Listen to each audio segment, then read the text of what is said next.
Hey, look who it is, guys.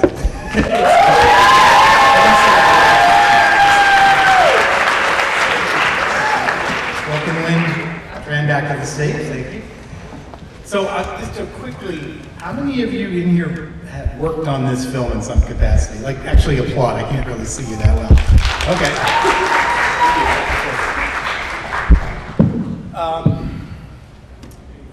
So, as I said in the introduction, I kind of forgotten until I watched this movie that, like I said, they've made a lot of movies about midlife crises and then you kind of forget that in that transition from a certain age, I would say a college age, even if you didn't go to college, to after that is very difficult for some people, and you capture it so beautifully here. Do you consider this like a personal story? Is this something that you went through?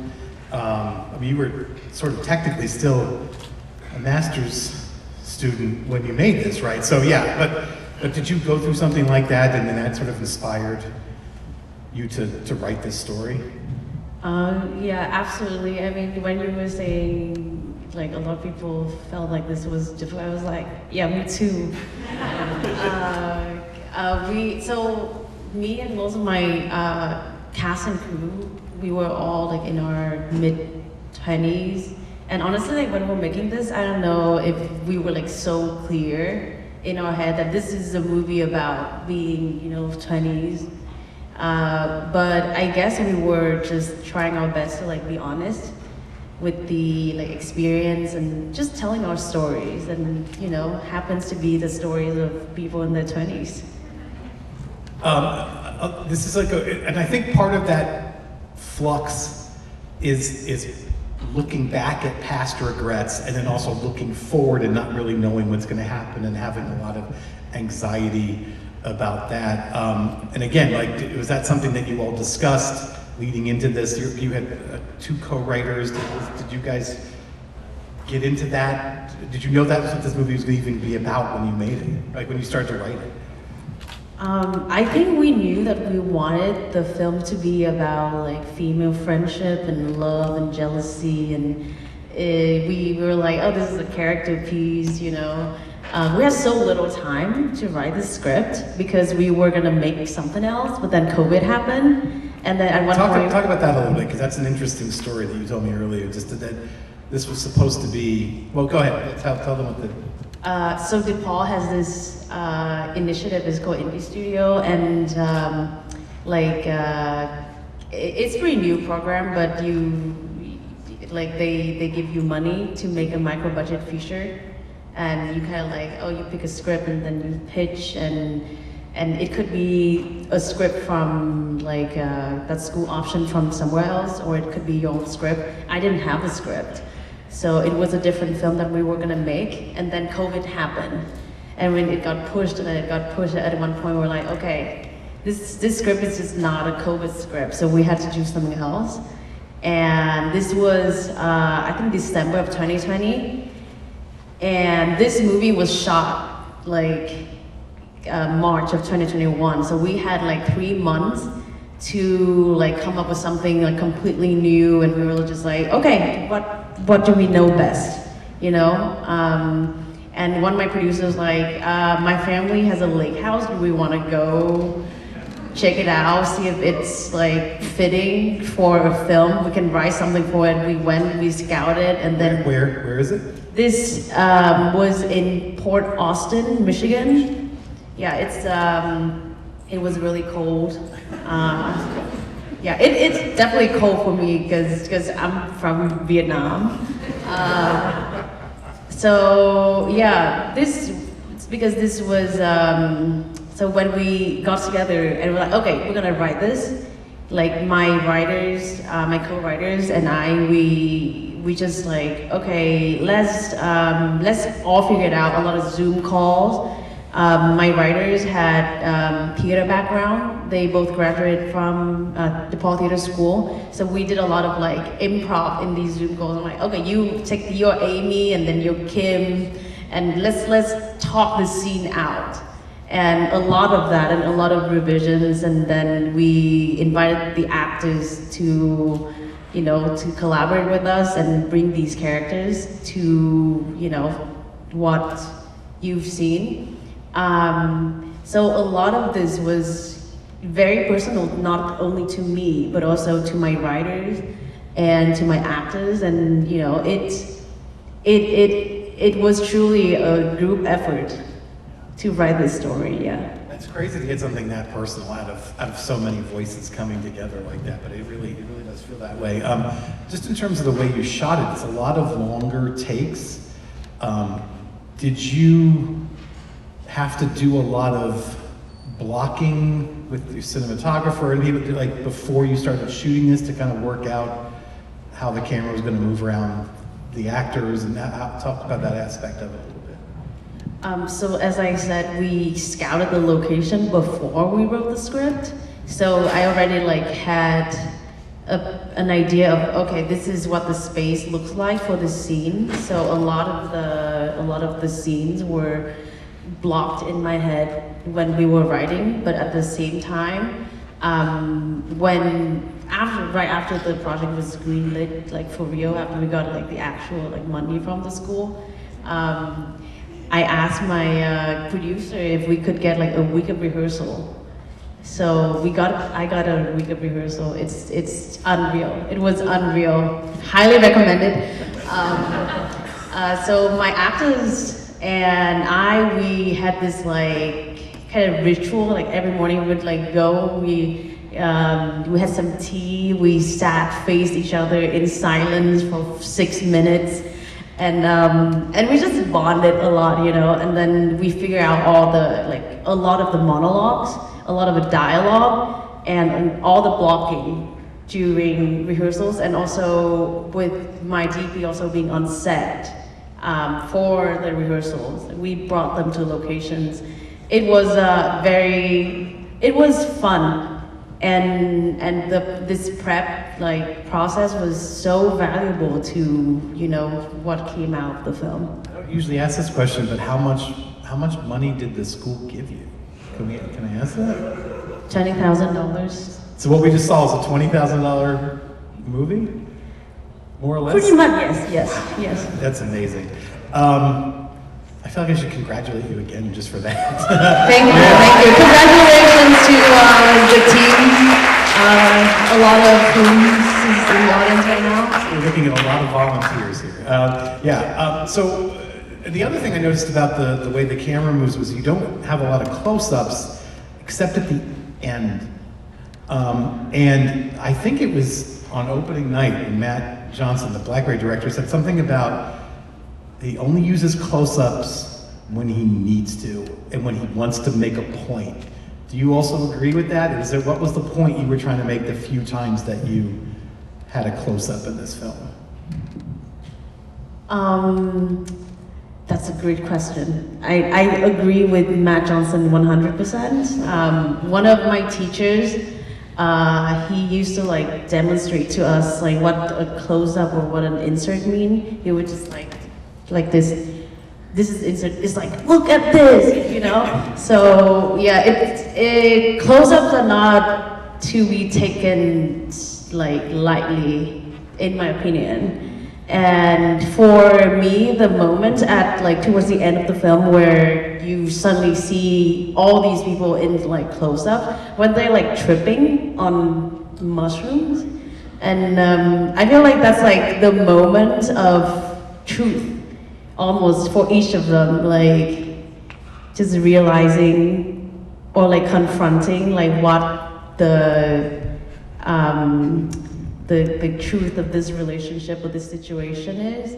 I mean, for some of them, maybe it's, you know, it's just chill, but could be dramatic. It also up, you know, to the audience interpretation as well. I mean, but I feel like at that point, we deserve to see some close-ups.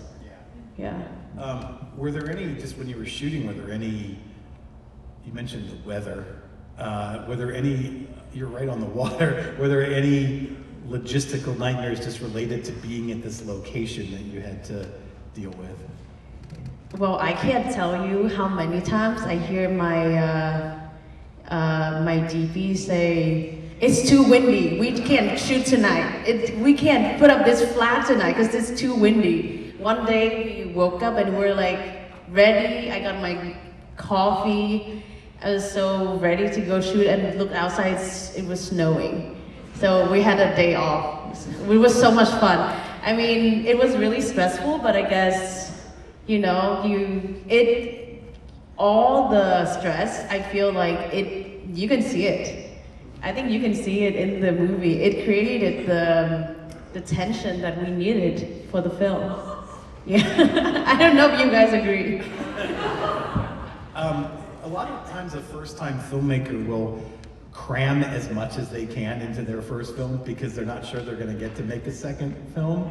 You did not seem to do that here. This is, how did you, or maybe at least it doesn't seem to me, maybe to you did cram a lot in here, but, and maybe if you made that other script, you might have crammed more into it than you did, but than in this film. But how did you resist that temptation? How did you sort of stay focused on these very small stories of these 5 people? I'm gonna tell you the truth, like, I think I was a little naive. Like, I came into making this movie, I'm like, it's a film, well, let's make a film. I didn't realize it was like a feature. I mean, I realized it was a feature film, but I didn't know how severe that meant. I had never been on a feature shoot before this. So I was like, okay, I'll just make this movie like I made other short films of mine, and if it doesn't turn out well, it's like a learning experience. I think there's a little bit of like calmness going into it just because of COVID, like 2020 really helped me kind of slow down. So I think a little bit of that also reflected, I mean, like my lifestyle reflected in the movie as well. But I don't know, like, I don't know what else I could have crammed into the movie. I mean, I can tell you our first cut was like 2 hours, like 30 minutes long or something. So we did trim a little bit. You told me earlier that some of these actors you didn't actually get to meet until the first day, until they on set, because you auditioned them, most of them on Zoom. That's not the way it usually works. Did it seem strange, or is that just how it was this time? I mean, you've made short films, so you know that you often cast in person, but how was that experience? I think now I feel like now we've gotten used to casting over Zoom, but it was very inconvenient. Like reading through Zoom, I mean, you don't know what's going on like with the other person on the other side of the screen, and like it was very difficult. And then I would go, like, so we got on set and I met one of my actors, and I'm like, oh my God, you are so much shorter than I imagined. But it didn't really like matter much. I feel like we had enough like preparation beforehand. So even though it was like Zoom casting, we had to make up a lot for it. Like we had to meet up more, and I had them do some like improv beforehand and then some exercises to work on the relationship, because we're not as physically like present as if you're in person. But I think it all worked out in the end. Yeah. Did the actors become a friend group like we see in the film during the course of this very unique story? Did they? I mean, yeah. How did that work with them? All the actors got put in one separate Airbnb. Well, they were in bubble. You were also bubbled. Right? Yeah. Yes. I think the 2 lead actresses, they became great friends, and I think the reason why why the performance could be what we saw was because they actually, had that bond and like built that trust and became friends with one another, with each other. And again, I feel like we, as the crew as well, I feel like we were like living the movie while we were making it. So yeah, and I always believe that like the eye of the camera sees everything, even like things that go on like behind the camera, So yeah, definitely. I realize you're still sort of in the middle of this process of getting this film out into the world, but have you given much thought to where you'd like to go from here? Are you going to go back to that script you didn't get to make before, or do you have some other like original ideas that you think you want to pursue?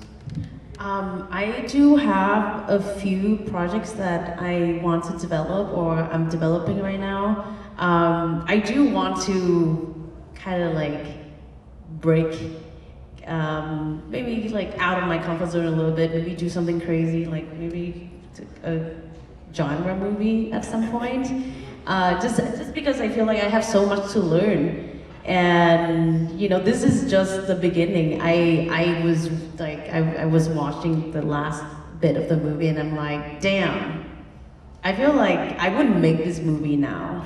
Not in a bad way, but like I feel like I've changed as a person as well, and we all experience that, and I'm eager to reflect that in like a new work. I'm gonna ask one more question, then I'm gonna throw it to you guys.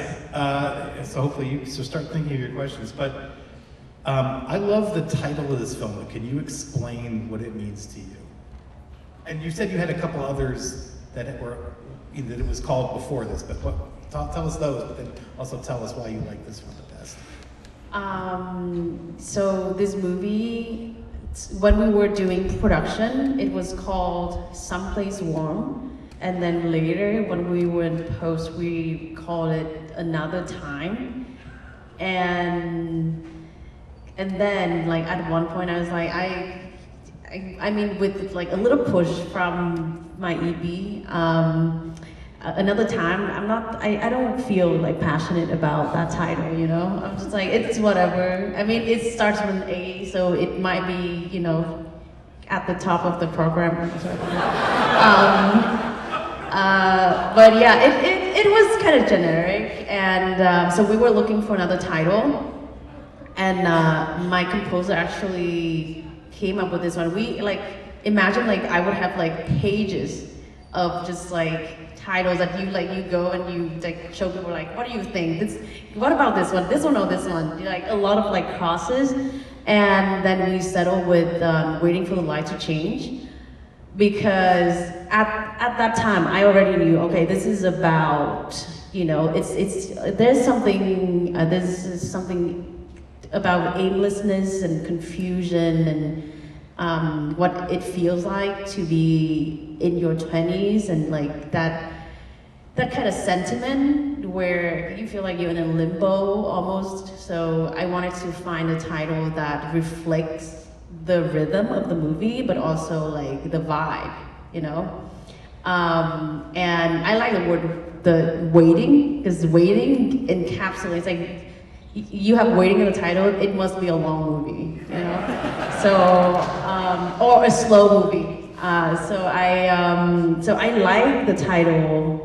I think Waiting for a Light to Change really fits the movie, and it's about, I don't know, waiting for your life to begin almost. That's what all these characters are doing in the movie.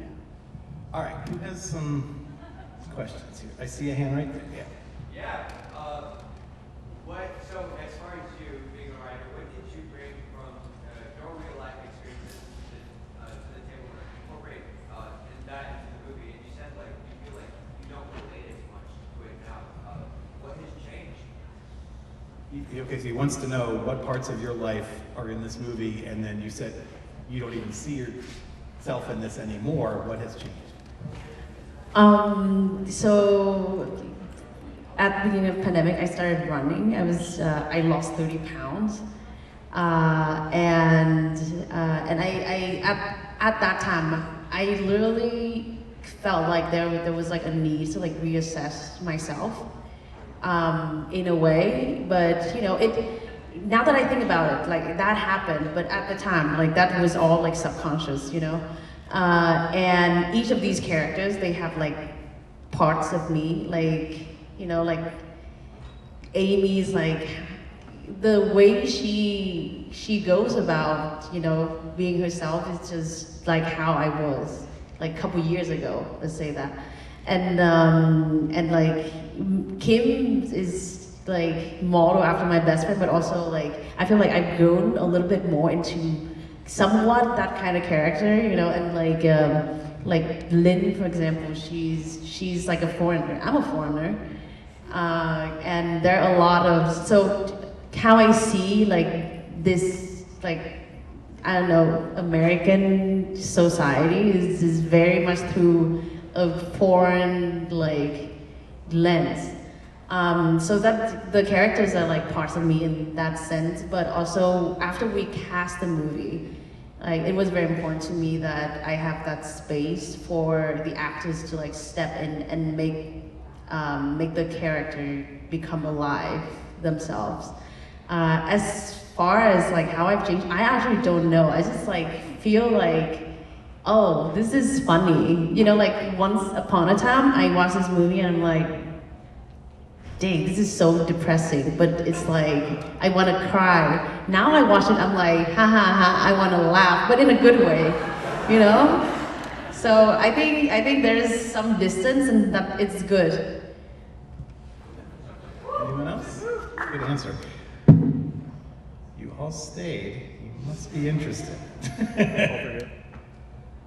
Over here. Oh yes, I see you on the aisle. So, I guess, besides the tools that you learned in film school, what are some, I guess, exercises or things that you like to keep in mind in preparing to direct the scene, or I guess in directing the scene itself? So he said, aside from the stuff you learned in film school, what are some of the things you did to prepare to direct this? Or just direct in general, I guess. Thank you for the question. Well, you must make your actors like sit facing each other without speaking for 6 minutes straight every morning. That's what I did actually, but I think one of the most important thing, even like before, like I even talk about the material with my actors is like just make sure that they shake off whatever they brought into the room with them, so they can be like fully present, and that they feel comfortable in the space. So a lot of what I do is like hanging out with them and just like sharing or oversharing my life, and you know, get them to talk to each other. One thing that I did during like after casting is I would like send my actors like Zoom links, and we're gonna be in a room, just me and my 2 other actors, and I'd be like, okay guys, talk to each other, I'm gonna go cook or something. I turn off my camera and then I just go somewhere else and they're just there. I come back an hour later.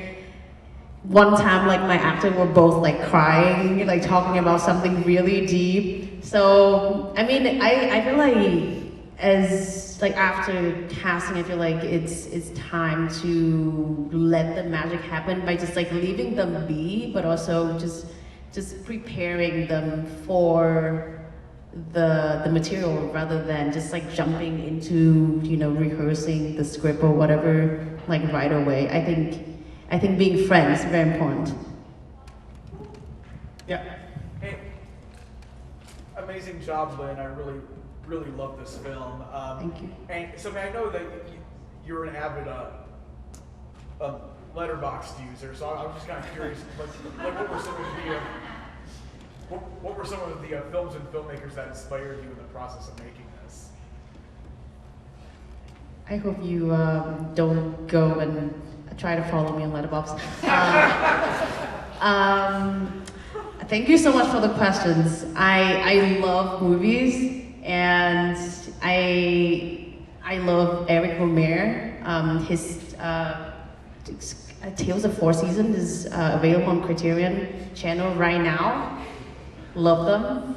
Eric Romer and Ho Sang-soo were probably the most influential directors when I was prepping for this movie. I also watched Stranger Than Paradise like a lot of times. And yeah, I like you know, slow or semi-slow, not too slow, cinema a lot. And the reason is you know, you get to spend that time, like that real time with characters, and I wanted that for my film. So yeah, those are more those are the directors that influenced the film. Directors I like. I really like you know, Maren Ade. I really like David Lynch, Werner Herzog. I like a lot of directors, and they all influence me somehow. I don't know. It's all like subconscious, I feel like. But I love cinema. I can attest to that because, in addition to being a visiting filmmaker, Lynn is a full-time attendee of this festival. She has been here every day, or almost every day. I think every day, and will continue to be here throughout the festival, from what I understand. So, if you don't get to ask her a question today, you will have many opportunities to do so. We got time for one or two more. If there's any more, I can't really see all the way in the back. Oh yeah, okay. Whoever's back there that they're pointing to. Yeah. This was a beautiful film. I really enjoyed it. You mentioned that your co-writers came from theatrical backgrounds, and so do you feel in the process or the production of this film there was ever a clash or some kind of negotiation between like the theatrical and cinematic? Did you catch that or no? Oh, Yes. okay, you got it. Thank you for the question. That's a very good question. Definitely, like, you know, like how in theater, like the playwrights are the gods, and in filmmaking, it's not that way. So it's because we wrote the dialogue improving, and we had so little time. There was I by the time we started shooting, I felt like, okay, the dialogue, I don't feel like it's quite there yet. And then we did some improv on set, which I'm glad that my writers were okay with that, because usually it's a very sensitive thing. And I mean, there's a little bit of like, you know, I honestly like a little bit of tension, or like, you know, for me it's like kind of difficult on set. You just feeling like, oh, I don't know, would I be like wronging the writers? But everything was great in the end. So, you know, whatever difficulties we had, we overcame it pretty well. All right, anyone have a good closer? I think I see another hand there, yeah. Yeah, what sort of like difficulties and obstacles did you have to sort of overcome or adapt to the movie? How were those like changing, reflected? Thank you for the question. So we were a school project. So I mean, DePaul was very kind to just set us unleashed to like make this movie with DePaul's money. But you know, so it was COVID time, we didn't have enough time to shoot, we didn't have enough money, but that's like the kind of problem you always run into when you make a movie. Sometimes there were some like requirements, like I would wake up one day, you know, problems arose all the time. One day I woke up and I think my producer said, we can't do the campfire scene, so that's why we did one with the propane lamp. But you know, they're all like little. Why can't you do campfire scenes? Just open flame, or? Yeah, no open flame. DePaul said so. Outside? Wow. Okay. Yeah. Safety. I mean, the thing is, because that would require more logistics, I feel like, and safety first, and I understand that. But I think like limitation is liberation. We came up with something probably is better than, you know, Campfire. You've seen Campfire a lot. And honestly, I when we were shooting that scene, I was like, Campfire, I don't know how to block this yet. We haven't blocked it yet. But then we came on set with the propane lamp, and I watched like a rehearsal, and then I was like, David, I think I know how to block the scene. And it would not have happened that easily had it been like an open fire out in the sea, and it was probably gonna be a nightmare anyway. So, you know, sometimes problems, but in the end, they almost felt like blessings.